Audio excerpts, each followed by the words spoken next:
बहुत समय पहले एक विशाल जंगल में एक झरना था जो दिन रात बिना रुके बहता रहता।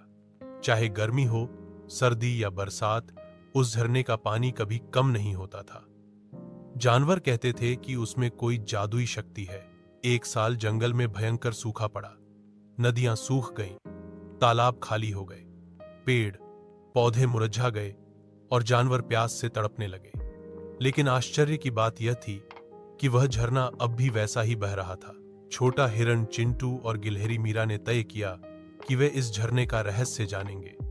वे दोनों धीरे धीरे झरने के पीछे छिपी गुफा तक पहुंचे।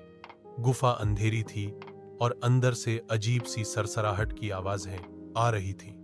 दीवारों पर पुराने निशान बने थे, मानो किसी ने सदियों पहले कोई रहस्य वहां लिखा हो। अचानक गुफा की दीवार पर चमकते अक्षर प्रकट हुए, जब तक जंगल के जीव एक दूसरे का साथ निभाएंगे, यह झरना बहता रहेगा। पर जब उनके दिलों में लालच और धोखा भर जाएगा, तब इसका जल सूख जाएगा।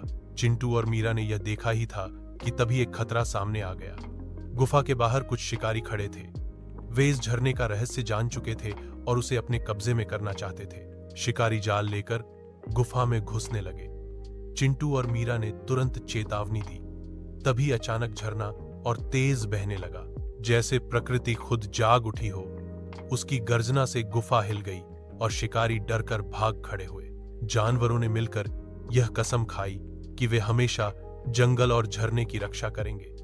धीरे धीरे बारिश वापस आई और जंगल फिर से हरा भरा हो गया।